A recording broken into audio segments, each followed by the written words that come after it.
الحمد للہ الذی وحدہ والصلاة والسلام علی من لا نبی بعدہ فاعوذ باللہ من الشیطان الرجیم بسم اللہ الرحمن الرحیم ولا تقولوا لمن يقتل في سبیل اللہ اموات بل احیاء عند ربهم يرزقون وقال اللہ تبارک وتعالی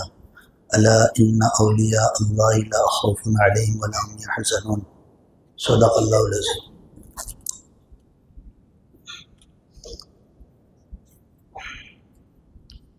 18 ذی الحجہ تقریباً ہجری 34 کے اندر حضرت عثمان رضی اللہ تعالیٰ عنہ کی شہادت ہوئی اور آج ان کی شہادت کا دن ہے۔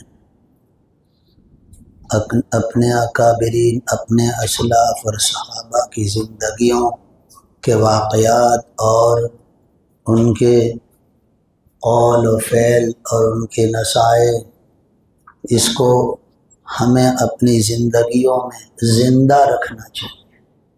اس لیے کہ یہی ہمارے آئیڈیل ہیں۔ انہی کی شاہراہ اور انہی کے بتائے ہوئے پند و نصائح پر ہماری زندگیاں بنیں گی، ہماری زندگیاں جنتوں کی طرف رواں دواں ہوں گی۔ لہذا ہمیں وقتاً فوقتاً اپنے اسلاف، اپنے اکابرین کی زندگی سے واقف ہونا چاہیے۔ اللہ تبارک و تعالیٰ نے حضرت آدم علیہ نبینا علیہ السلام سے حضرت عیسیٰ علیہ نبینا علیہ السلام تک انبیاء اکرام علیہ السلام کے سلسلے کو چلایا، اور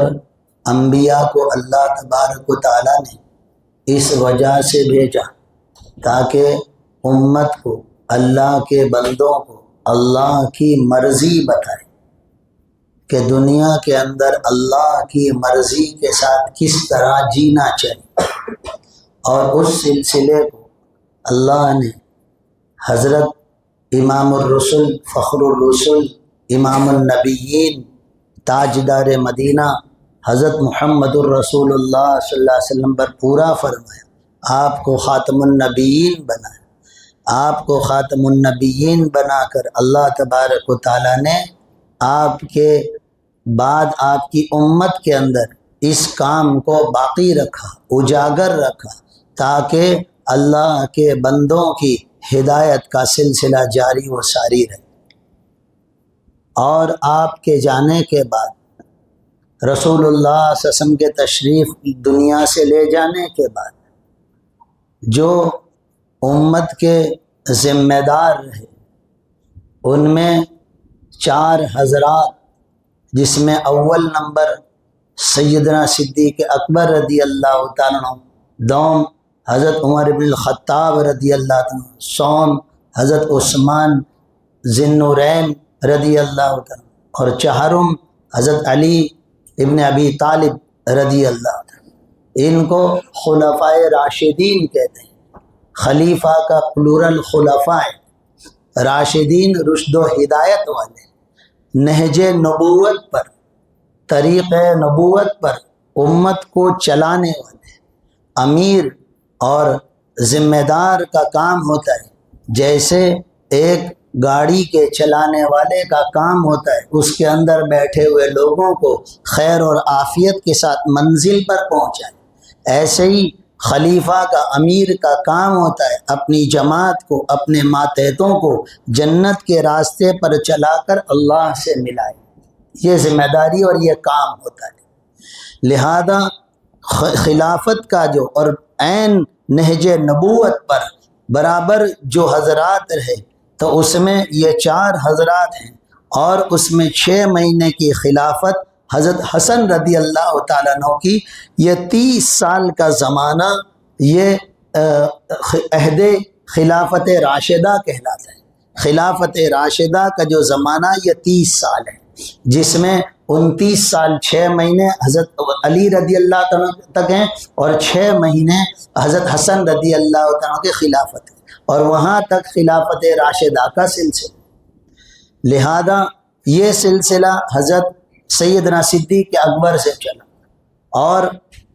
ان کی 2-2.5 سال کی خلافت ہے، 10 سال سے کچھ اوپر حضرت عمر رضی اللہ عنہ کی خلافت ہے، 10 سال 6 مہینے سے کچھ اوپر یا اس کے آس پاس حضرت عثمان رضی اللہ عنہ کی خلافت ہے، اور تقریباً 4.5 سال کی حضرت علی رضی اللہ عنہ کی خلافت ہے، اور 6 مہینے کی حضرت حسن. یہ ملا کر تقریباً 30 سال ہوتے ہیں. تو اس بات کو سمجھیں گے کہ حضرت ابوبکر صدیق کا دور جو تھا وہ اسلام کو برابر اسی طرز پر رکھنے اور اس کے نہج پر باقی رکھنے کے اعتبار سے جو اعتراض کرنے والے اور ارتداد کے اوپر آنے والے جو حضرات تھے ان سے مقابلہ کرنے اور ان سے برابر دین کو تھامے رکھنے، اور دین جیسا اللہ نے بھیجا ویسا اس کی جگہ پورا کا پورا باقی رہے، اس کی محنت میں ان کا زمانہ گزرا. اگرچہ ترقی اور اگرچہ اسلام کی فتوحات ان کے دور میں بھی شروع ہو گئی اور شام کی طرف فتوحات ہونا شروع ہو گئی. حضرت خالد رضی اللہ عنہ کو آپ نے بھیجا بھی دیگر جگہوں پر، لیکن وہ 2-2.5 سال کا زمانہ کم رہا فتوحات کے اعتبار سے. حضرت عمر رضی اللہ تعالیٰ کے دور خلافت میں فتوحات خوب رہی، خوب فتوحات ہوئی، اور بہت بڑے علاقے میں 22 لاکھ مربع میل کے علاقے میں اسلام کا پرچم اور تعلیمات اسلام اور کلمہ لا الہ الا اللہ محمد الرسول اللہ کی اشاعت ہوئی، جس میں بہت ساری باتیں ہیں جو اس سے پہلے بھی بتائی جا چکی، پھر کبھی موقع ملے گا پھر بھی بتائیں گے انشاءاللہ. اور اس کے بعد تقریباً یہ 10.5 سال کا یا اس کے آس پاس کا زمانہ حضرت عثمان کا، اس دور میں بھی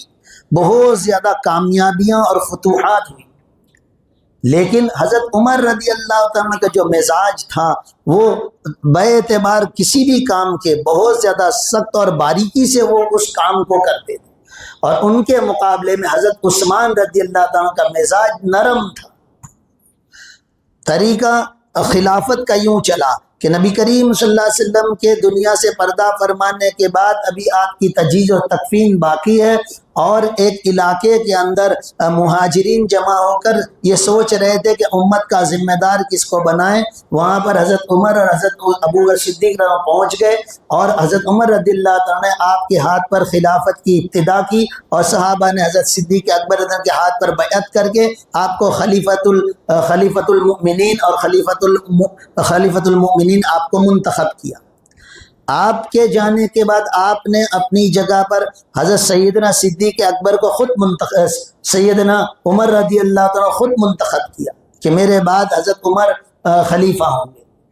اور پھر آپ نے اپنے جانے کے بعد ایک شورا بنائی چند لوگوں کی کہ آپ لوگ مشورہ کر کے جس کو چاہیں اس کو امیر بنا لیں. تو اس کے اندر اس میں بھی خاص کر کے اپنے بیٹے کو کہا کہ ان کو یہ مجلس میں نہ رکھیں اور ان کو امیر نہ بنائیں تاکہ ان کے اوپر کوئی عزت نہ پڑے.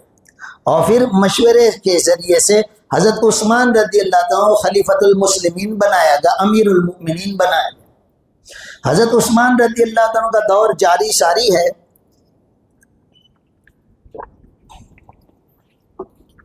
اور آپ کے دور خلافت میں عبداللہ ابن سبا یہودی وہ مسلمان ہوا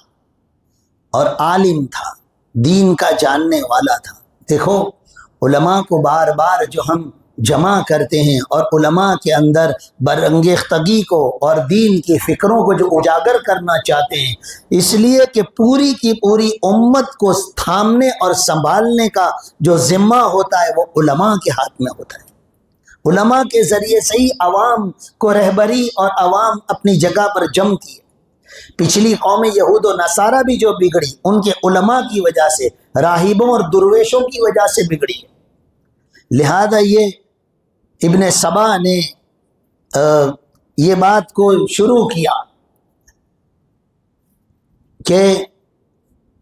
حضرت عثمان رضی اللہ تعالیٰ عنہ اسی طرح حضرت عمر رضی اللہ تعالیٰ عنہ نے یہ خلافت کو زبردستی لے لیا، اس لیے کہ نبی جب دنیا سے جاتا ہے تو اپنا جانشین چھوڑ کر جاتا ہے. جس طرح نبی کریم صلی اللہ علیہ وسلم نے اپنی بات میں یوں فرمایا تھا کہ علی کا مقام وہ ہے جیسا کہ موسیٰ علیہ السلام کے ساتھ حضرت ہارون علیہ السلام کا مقام. تو اس حدیث کو اور اس ٹکڑے کو اس نے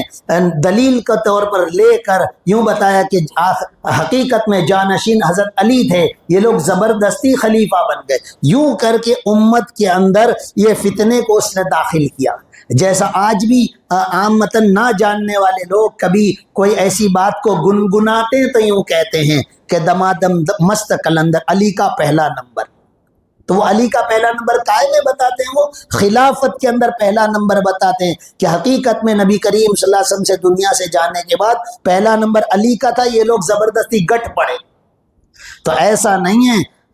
عقائد کے اندر اور عقیدہ اسلام کے اندر اس بات کا دخل ہے کہ رسول اللہ صلی اللہ علیہ وسلم کے تو دنیا سے تشریف لے جانے کے بعد خلافت راشدہ کا جو سلسلہ چلا ہے اس میں حقیقت کے اعتبار سے صدیق اکبر رضی اللہ عنہ کا پہلا نمبر ہے، دوسرا نمبر حضرت عمر بن خطاب رضی اللہ تعالیٰ عنہ کا ہے، تیسرا نمبر عثمان ذی النورین کا ہے، چوتھا نمبر حضرت علی کرم اللہ وجہ کا ہے۔ یہ ترتیب اور اس پر عقیدہ اور صحابہ کے اعتبار سے اور ایمان کے اعتبار سے ہمارا اس پر یقین کرنا اور اس کو ماننا، ایکسیپٹ کرنا ضروری ہے۔ وہ حضرات نہیں تھے، وہ رسول اللہ صلی اللہ علیہ وسلم پر جان دینے والے حضرات، وہ دنیا پرست نہیں تھے، وہ عہدہ پرست نہیں تھے، وہ لالچوں کے شکار نہیں تھے۔ ان کو اس طرح امت کی طرف سے انتخاب کیا گیا، جس کی میں نے باقاعدہ ترتیب آپ کو بتائی ہے کہ امت کے بھلے کے لیے۔ اور یہ بھی بات بتا دوں، اس سے اب محرم آئے گا تب بھی بتایا جائے گا کہ حضرت حسین رضی اللہ تعالیٰ عنہ جو کربلا اور کوفہ گئے، وہ کیوں گئے؟ اس کی بھی وجہ یہ تھی کہ امت کو صحیح امیر ملے، صحیح قائد ملے، امت کی رہبری کرنے والا ذمہ دار صحیح ملے، اس لیے وہ مدینہ پاک سے وہاں گئے۔ لہذا یہ حضرات صحیح حضرات تھے جنہوں نے امت کی برابر رہبری کی۔ تو اس نے اس بات کو چلانا شروع کیا، وہ کوفہ گیا، وہاں سے نکالا گیا، وہ بصرہ گیا، وہاں سے اس کو نکالا گیا، وہ شام گیا، اس کو وہاں سے وہ اپنے فتنے چلاتا رہا اور اس بات کو چلاتا رہا کہ یہ غلط بات ہے اور یہ غلط ترتیب ہے، اور حضرت عثمان جو ہے وہ بیٹھے ہوئے ہیں خلافت کی تختی پر اور خلافت کے عہدے پر، وہ غلط ہیں اور ان کو چاہیے کہ وہ خلافت چھوڑ دیں یوں۔ اور اس بات کو چلاتے چلاتے یہاں تک کہ بہت سارے اعتراضات ان پر ہوئے، وقت کی کمی ہے، سارے اعتراضات کے جواب آپ نے دیے کہ آپ اپنے اقربا کو بہت زیادہ مال و دولت سے نوازتے ہو اور ہدیہ تحائف دیتے ہو۔ انہوں نے جواب دیا، میں اپنے پرسنل اپنے مال میں سے میں دیتا ہوں، میں بیت المال میں سے نہیں دیتا، لہذا میرے مال میں جس کو دینا چاہوں، میں مالک ہوں، میں دے سکتا ہوں، اس میں کسی کو اعتراض کی ضرورت نہیں۔ انہوں نے یہ کہا کہ تم نے اپنے عمال اور اپنے ذمہ داروں میں اور گورنروں میں اپنے رشتہ داروں کو داخل کیا۔ انہوں نے جواب دیا کہ جس کو بھی میں نے جس جگہ پر بٹھایا ہے وہ اس عہدے کا بالکل لائق ہے اور فائق ہے، اور اس نے ثابت کر کے بتایا جس جگہ پر اس کو بٹھایا ہے وہ برابر ہے اپنی جگہ پر۔ لہذا جو صلاحیت والا ہو، چاہے میرا رشتہ دار ہو، وہ اتفاقی میرا رشتہ، ورنہ حقیقت میں ہم نے اس کی صلاحیت کو دیکھ کر اس کو اس کی جگہ پر بٹھایا ہے، اس میں میرا کوئی اپنا نجی کوئی مسئلہ نہیں۔ اور بھی ایسے بہت سارے اعتراضات ان پر کیے گئے، تمام یہ کہا گیا کہ تم اپنے عمالوں کا جو عاملین جہاں مقرر کیے گئے تم ان کا بولے محاسبہ نہیں کرتے، ان سے پوچھتے نہیں ہو، لوگوں کو ان سے شکایت ہے۔ آپ نے اپنے آخری حج میں تمام گورنروں کو جمع کر کے اور لوگوں کو میں اعلان کیا تھا کہ حج کے اندر مکۃ المکرمہ میں سب کو میں جمع کروں گا، جس کا جو اعتراض ہوگا وہ اعتراض کرے اپنے عامل اور اپنے گورنر کی طرف، اگر وہ نہیں اس کا حق ادا کرے گا میں حق ادا کروں گا۔ اور لوگوں کو وہاں جمع کیا، گورنروں کو جمع کیا، اور پھر مکۃ المکرمہ میں اس بات کا اعلان کرایا کہ بھئی جس کو بھی اپنے عامل سے یا گورنر سے جو شکایت ہو وہ کھڑے ہو کر کرے، اس کو اس کا جواب ملے گا۔ کوئی کھڑا نہیں ہوا، یعنی جتنے اعتراضات حضرت عثمان رضی اللہ تعالیٰ کی طرف کیے گئے تھے تمام اعتراضات کا آپ کو تمام لوگوں کو تسلی بخش جواب مل گیا تھا۔ لیکن اس کے باوجود بھی جب آپ مکۃ المکرمہ میں تھے، مدینہ پاک میں، ان بلوائیوں اور باغیوں نے جمع ہونا شروع کیا۔ آپ جمعہ کے خطبے میں منبر رسول پر کھڑے ہوئے مسجد نبوی کے اندر، اور آپ کو اتنے پتھر برسائے، وہاں مسجد نبوی کے اندر وہ لوگ پتھر لے کر آئے تھے کہ آپ زخمی ہو کر گر گئے۔ آپ کو اپنے گھر میں محصور کر دیا گیا، آپ کے لیے پانی اور کھانا کا رسد کو بند کر دیا۔ حضرت علی کرم اللہ وجہ نے پوچھا کہ ایسا تو یہود و نصارہ کے گورنر ہوتے ہیں، وہ بھی اپنے مجرمین کے ساتھ ایسا نہیں کرتے، وہ بھی کھانا اور پانی دیتے ہیں، تم نے پانی اور کھانا کیوں بند کیا؟ بہت ساری خدمات ہیں حضرت عثمان رضی اللہ عنہ کی۔ ایک بات بتا دو کہ نبی کریم صلی اللہ علیہ وسلم کے دور پر جب امت کو ضرورت تھی اور آپ نے جو سخاوت کی ہے اور آپ نے جو امت کے اوپر اپنے مال کو لٹایا ہے، اللہ کے رسول حبیب کبریا حضرت محمد رسول اللہ صلی اللہ علیہ وسلم نے فرمایا آج کے بعد عثمان کوئی عمل نہیں کرے گا، تب بھی اللہ عثمان کو جنت دینے والے ہیں۔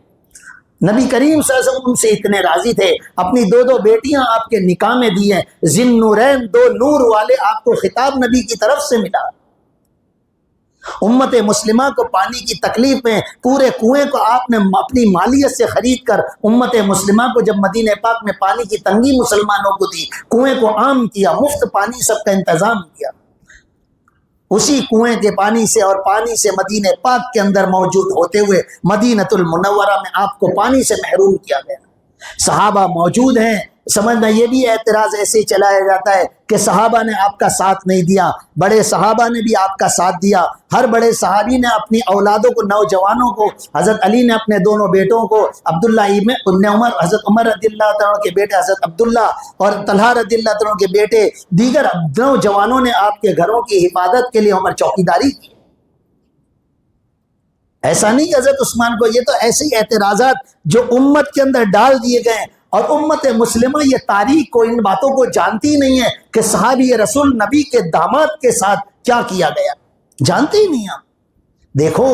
اللہ والے کہتے ہیں دیکھو دین کی بات کو روزانہ سنو، دنیا سنتے ہو دنیا دل پر آتی ہے، دیکھو دین کو سنو دین دل پر آئے گا، دیکھو دنیا گھروں میں آ رہی ہے، دیکھو دین اور تعلیمات کو گھروں میں لاؤ، اس کی وجہ سے گھروں کے اندر اللہ رسول کی تعلیمات اور نور اجاگر ہوگا۔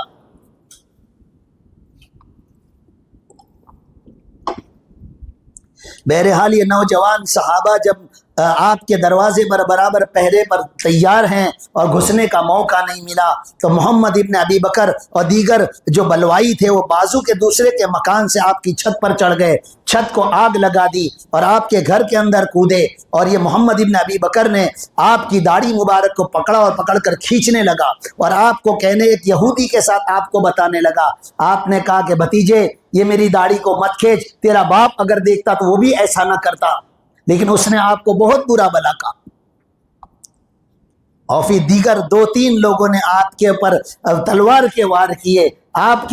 کے شان مبارک پر وار کیا، یہاں تک کہ آپ کی زوج محترمہ حضرت نائلہ رضی اللہ تعالیٰ آپ کے ساتھ تھی، اس نے بیچ میں بیچ بچاؤ کیا، ان کی بھی ہاتھ کی انگلیاں کٹ گئی۔ سمجھ میں آیا اللہ تبارک و تعالیٰ وہ منظر دیکھ رہے تھے۔ حضرت علی رضی اللہ تعالیٰ نے کہلایا بھی تھا کہ میں یہ یہاں پر ان بلوائیوں کے ساتھ نمٹ لوں۔ حضرت عثمان نے بار بار اس بات کو کہا کہ میں رسول اللہ صلی اللہ علیہ وسلم کے شہر کے اندر خون بہانے کی اجازت نہیں دیتا۔ ایک صحابی رضی اللہ عنہ نے فرمایا کہ آپ اپنے مشورے پہ جب بیٹھے کہ آپ اپنے عہدے سے دستبردار ہو جائیے۔ مشورہ پورا ہونے کے بعد اس صحابی کو سمجھ میں آیا، آپ نے روکا اور کہا کہ آپ نے ایسا کیوں کہا؟ کہ میں نے اس لیے کہا تاکہ جو لوگ یہ چاہتے ہیں وہ میرے سے مل جائیں اور وہ آپ کے متعلق کیا سازش چاہتے ہیں وہ خبر میں آپ کو دے سکوں، میں آپ کے ساتھ سچا ہوں۔ صحیح جو صحابہ تھے وہ کبھی بھی یہ نہیں چاہتے تھے کہ آپ اپنے عہدے سے دستبردار ہو جائیں۔ قصہ مختصر، آپ قرآن کریم کی تلاوت کر رہے تھے اور آپ پر تلوار کے اور نیزے کے اور تیر کے وار کیے گئے، یہاں تک کہ جو قرآن کو آپ لے کر بیٹھے تھے اور جس میں تلاوت کر رہے تھے فَسَيَكْفِيكُمُ اللَّهُ وَهُوَ السَّمِيعُ الْعَلِيمُ، ان آیتوں کے اوپر آپ کے خون کے قطرے گرے ہیں۔ شہید کا خون کل قیامت کے دن اللہ تبارک و تعالیٰ وہ نیکی کے پلے کے اندر تولا جائے گا قیامت کے دن۔ ارے کس کا کوئی کنکر کسی کا گواہی دے گا، کوئی پتھر کسی کی گواہی دے گا، کوئی جگہ کسی کی گواہی دے گی، حضرت عثمان وہ ہیں، اللہ کا قرآن ان کی شہادت کی گواہی دے گا۔ اور آپ کو تقریباً 30 سے 40 دن پانی کے بغیر آپ کو رکھا گیا۔ شہادت سے پہلے رسول اللہ صلی اللہ علیہ وسلم کا آپ کے خواب میں تشریف لائے، عثمان جو روزہ تو نے اتنے دن سے رکھا ہوا ہے تشریف لے آنا، آج شام کو ہم تیری افطاری کا انتظام کیے ہوئے ہیں۔ اور تقریباً عصر کے موقع پر، جمعہ کے دن عصر کے موقع پر آپ کی شہادت آپ کو کر دیا گیا۔ ایک روایت کے مطابق 2-3 دن آپ کی نعش پڑی رہی، دفن کرنے نہ دیا گیا، اور ایک روایت کے مطابق دوسرے دن آپ کو عشاء کے بعد آپ کو دفن کیا گیا جنت البقیع میں۔ بہت ہی بے دردی کے ساتھ اتنے بڑے صحابی کو شہید کیا گیا۔ اور یہ جو روافظ کا اور شیعیت کا جو فتنہ یہ یہیں سے شروع ہوا ہے کہ امت کے اندر جو رخنا اور ڈالا گیا ہے کہ نہیں زبردستی ان لوگوں نے خلافت کے مقام کو لے لیا، جبکہ سب سے پہلے حقدار حضرت علی تھے۔ تو ایسا نہیں ہے، صحابہ وہ صحابہ نہیں تھے جو کسی بھی بات کو کوئی کتنا بھی بڑا طاقتور اس کو قبول کر لیتے، کبھی یہ نہیں تھا۔ جیسے کہ اس کی ایک مثال ہے کہ حضرت عمر رضی اللہ عنہ نے جب منبر رسول سے یوں کہا کہ اگر میں دین کے خلاف اگر کوئی بات کروں یا کوئی حکم جاری کروں تم کیا کرو گے؟ مجمع میں سے صحابی کھڑے ہوئے، اپنی تلوار کو اونچا کیا، پھر فیصلہ یہ کرے گی۔ وہ حضرت عمر کے بھی دین کے معاملے میں ڈرنے والے ان سے نہیں تھے۔ تو کوئی یہ نہ سمجھے اور یہ بات دل میں قطعی طور پر نہ لائے کہ کچھ اس میں گڑبڑ ہے۔ بالکل حق یہ ہے کہ صدیق اکبر رضی اللہ اپنے مقام پر برابر تھے، حضرت عمر رضی اللہ عنہ اپنے مقام پر موقع پر برابر تھے، حضرت عثمان اپنے وقت پر اپنے موقع پر مشورے کے بعد برابر فائز کیے گئے تھے، اور آپ کے بعد حضرت علی کا انتخاب ہے، وہ اپنی جگہ برابر ہے۔ قصہ مختصر میرے بھائیوں، یہ دین ہمارے پاس یوں ہی نہیں ہے جس کو ہم ضائع کر رہے ہیں، جس کے فریضے کو ہم آگ لگا رہے ہیں۔ اپنے گھروں کے اندر ہم جائزہ لیں، کتنی دین کی بات ہوتی ہے، جنت جہنم کے کتنے تذکرے ہوتے ہیں، نیکی کے گناہ کے تذکرے کتنے ہوتے ہیں کہ ہم اپنی اولاد کو یوں کہ بیٹا یہ گناہ کا کام ہے، ہر گناہ کے پیچھے جہنم ہے، بیٹا یہ نیکی کا کام ہے، ہر نیکی کے پیچھے جنت ہے۔ کب ہم کہتے ہیں ان کو؟ کیا نہیں دیکھتے اپنے بچوں کو گناہ کرتے ہوئے؟ کیا نہیں دیکھتے اپنی بیٹی کو غلط حرکت کرتے ہوئے؟ لہذا میرے بھائیوں، یہ واقعات ہمیں بیدار کرتے ہیں کہ ہم اپنے جان مال وقت کو اپنے دین، اپنی شریعت اور اللہ کے بھیجے ہوئے دین کے اوپر ہم قربان کرنے کے جذبات اپنے اندر رکھیں اور موقع پر اس کا ثبوت دیں۔ اللہ تبارک و تعالی ہم سب کو عمل کی توفیق عطا فرمائے۔ وآخر دعوانا